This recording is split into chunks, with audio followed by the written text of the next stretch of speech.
Hello. Hello. Hello, hello. How are you today? Very, very good. And you? Oh, thank you for this interview. I know you are on tour with the band, and I know you are very busy, so thank you so much. You're welcome. And let's start. Have you ever been in São Paulo? It's the city We, where the Bangers open air this year. yeah, I think we already played Sao Paulo twice, if I'm right. Um, Correct. yeah, we never had the luck to actually really visit the city because it's always a super tight schedule when we go down there to play. But we're very excited to perform to Bangers of Open Air for the very first time, though. Oh, great. Since your very first time at Bangers Open Air, what do you know or imagine about the Brazilian metal crowd? We have a lot of fans here. So, what do you expect for the crowd? Let me, you want to go?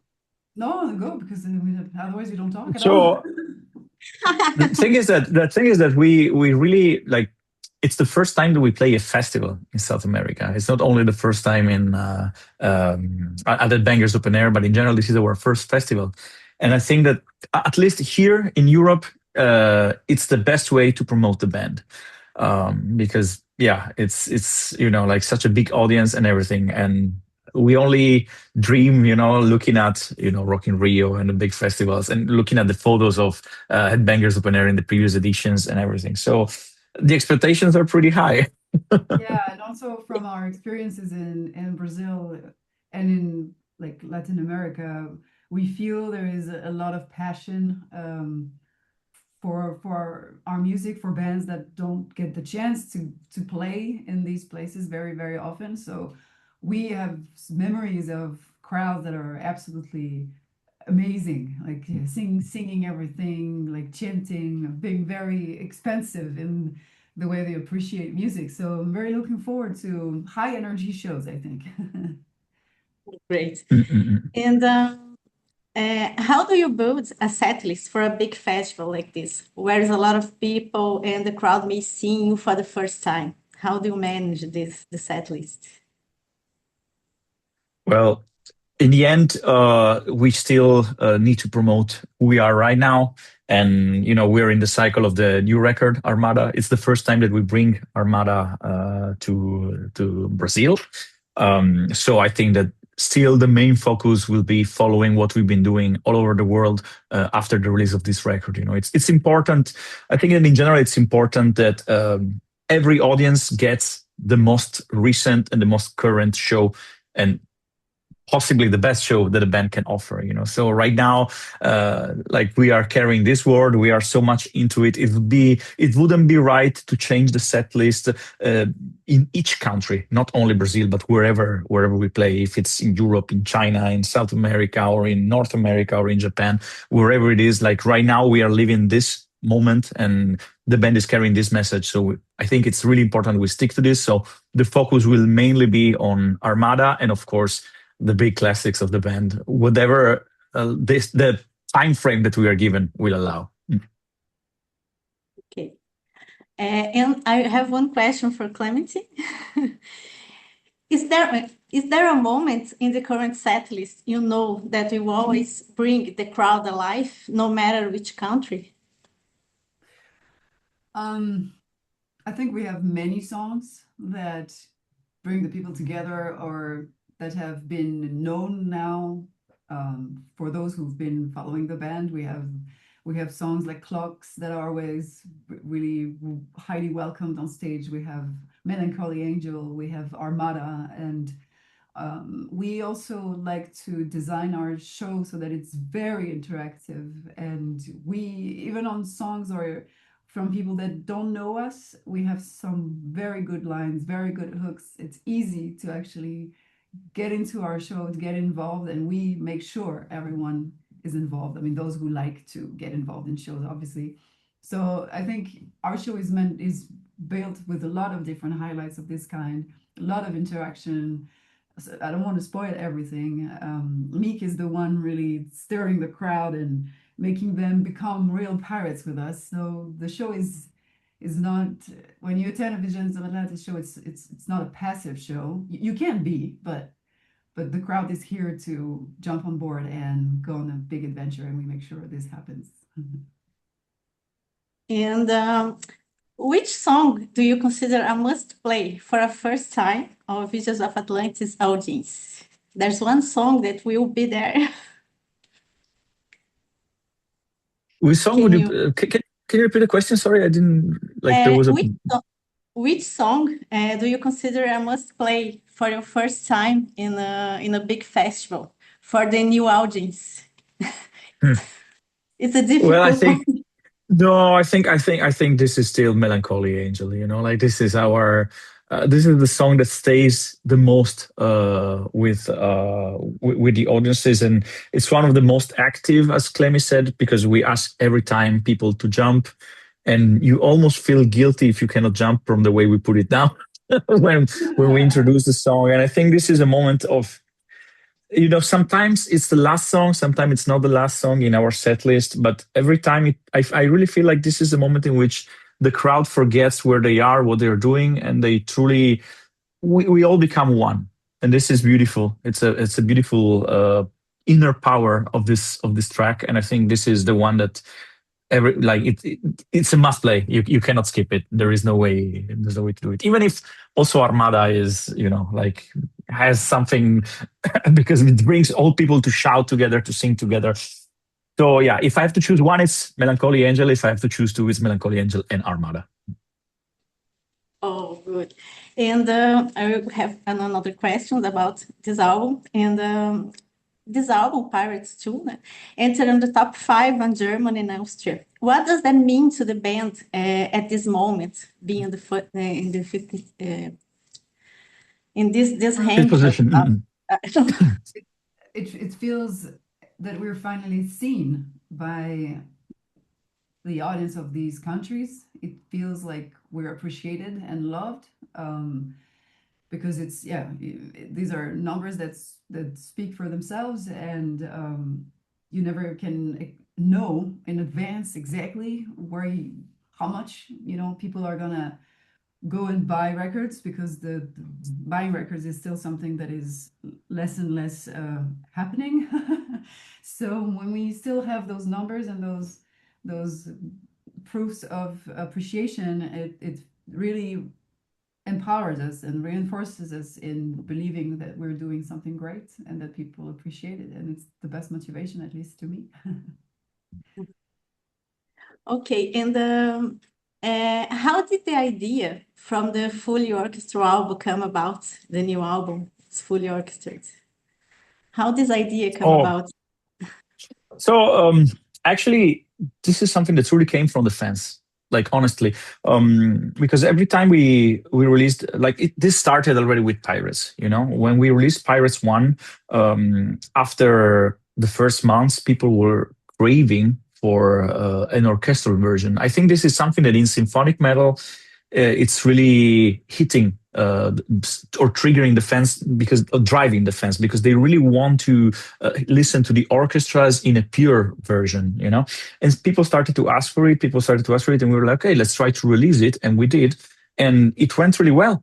It went not only from the perspective of the label, not only from, in terms of sales, but also in terms of appreciations, comments, and everything. And when we did it for Pirates, we saw that people were really into it, and we were already thinking of doing it again for Pirates 2, obviously. When we released Pirates 2, people started to ask for it again. And, sometimes there could be the wrong impression that this is something that the band puts out just to earn money. But I have to tell you that this truly was driven by the fact that fans were asking for it. So we did it twice. We even invested a lot in it because it's a completely new cover. It's a completely new rearrangement, because in this second version that we did for Pirates 2, we even hired musicians to play the lead vocals, which didn't happen for Pirates 1. So it's a completely rearranged. So there is a big effort. It's not just, okay, let's take the orchestra from the record, put it out, and so be it. And fans were really enthusiastic about it. And also, I want to say that when we did it for Pirates 1 without the flutes, people were like we read the comments and people were saying, "Hey, it's a pity that there are no lead instruments." So we listened to it and we did it for Pirates 2. So now let's see what happens for the next one because we truly care, like this is important in our opinion. We listen. Yes, and this one is for both of you. And you are from Italy, Clementine from France, and in the Austrian band. Does that international mix show up on stage in any way? In any way that this there's a lot of countries. Yeah, on stage, I think we have very various personalities among the five of us in the band, and I think our Latin blood, Michele and myself, we're the more extroverts. So we are all over the place, and the Austrians sometimes can be on the laid back approach, less taking less space, let us run the show. But they also still have like strong characters too. It's mostly backstage behind the scenes where there are some cultural clashes. like like we love Mick and I, we love to make dinner celebrations. Like we all go to dinner and we all enjoy the food and we all are together and we appreciate sharing that time. That's not something we share so much with a lot of Austrian people. Some do, of course, but in our band, it's more like on the colder side, and then we don't have the same sense of humor. So sometimes it's a bit funny, let's say. And yeah, we can feel that even if we're all from Europe, we like there are absolutely cultural differences in culture and just different cultures within this continent too, and we feel it in our band. And I think at some point it also makes our band and our music and our experience richer because we confront and we adjust, and it's a way richer experience than if you're surrounded by people that are very much like you all the time. Also, language-wise, it's a mess. I can imagine. And what about Michelle? Do you have any? No? Okay. Well, And no, I think Clement is probably pretty well. I think Clement is going pretty well. In okay. general, it really reflects our nationality reflects our personalities, and yeah, you can tell, like the Austrian vibe that the rest of the band has reflects who they are also in their way of staying on stage. While we are the talkative people, we are the one who talk on stage. There is a connection, but what matters the most, in my opinion, is that we found balance. That we truly found like this is really nice. I think that Visions of Atlantis are an international band right now. They cannot be considered an Austrian band anymore despite the home base being in Austria. But there is balance, and this is fantastic. And talking about countries, about cities, and about cultural, is there anything you want to see or do in São Paulo outside the stage? I would love to get some good food. Oh, Yeah, And I mean, to be honest, yeah, visiting Brazil would be a dream. Like this is really underestimated. By when you see a band touring, you see that there are so many countries. You will see so much. No, you see venues, you see flights, you see airports, you see airplanes. well, Like it would be really fantastic to truly have time to visit, dive into the culture, like to dive into your history, but not only the Brazilian history. I would love to do it for the entire South and Latin America, as well as when we tour in America or in Canada. There is so little time that you can truly spend there, and whenever we have the chance, we visit churches, we visit monuments, we visit these fields. And the Amazonian forest. I would love to see it. I would love to see it. Yeah, of course. And see some crazy animals. there is it's beautiful in Amazonia. I already live there. It's very beautiful. It's very Uh, no, but it's beautiful. And I have one last. I don't know if the last, but it's an important question. What do you want to say directly to the Brazilian fans who will be at Bangers Opener, or are still deciding wherever to come, the people who didn't buy the ticket yet, what do you want to say directly to the fans? I mean, first of all, you guys have been chanting "Come to Brazil" for years, and now we're really coming. So we're very happy to share who we are and our music with you guys again. This time in a completely different circumstance. It's a festival. It's not a headline show, but it's a good way to be able to build something over there and maybe have the chance to come more often. And yeah, just come enjoy great pirate symphonic metal that is very unique in Europe here, the way we do it. And yeah, it's a very unique show also for us in Brazil this year. Okay. Yeah, I also what I want to say, and I think like I want to say it loud, is that we've been fighting and fighting and fighting over time to come constantly to Brazil and to South and Latin America. You know, it doesn't. It's never. I don't want to seem like materialistic, but it's never economically favorable for us. It's always an investment for the band, but we don't care because what matters for us is to bring our music over there. We read the socials, we read the comments, we listen, we see how much love is coming from there, and we feel it's almost like I don't say it's an obligation, but we truly want to give this back. And it doesn't matter how difficult it is, how poor the sleep is, how far the travel is, how expensive it is for us. We always, in the last years, we always came back. We did it for The Deep in the Dark. We did it for Wanderers. We did it for. We couldn't do it for Wanderers because of COVID. We did it for Pirates, and we are doing it for Armada. And like we truly are putting our effort there. So we truly hope that if you have a doubt, you will listen to this and and play your part too, because we need you to. Okay. I'd like to thank you, both of you, for giving this interview for the Road to Metal.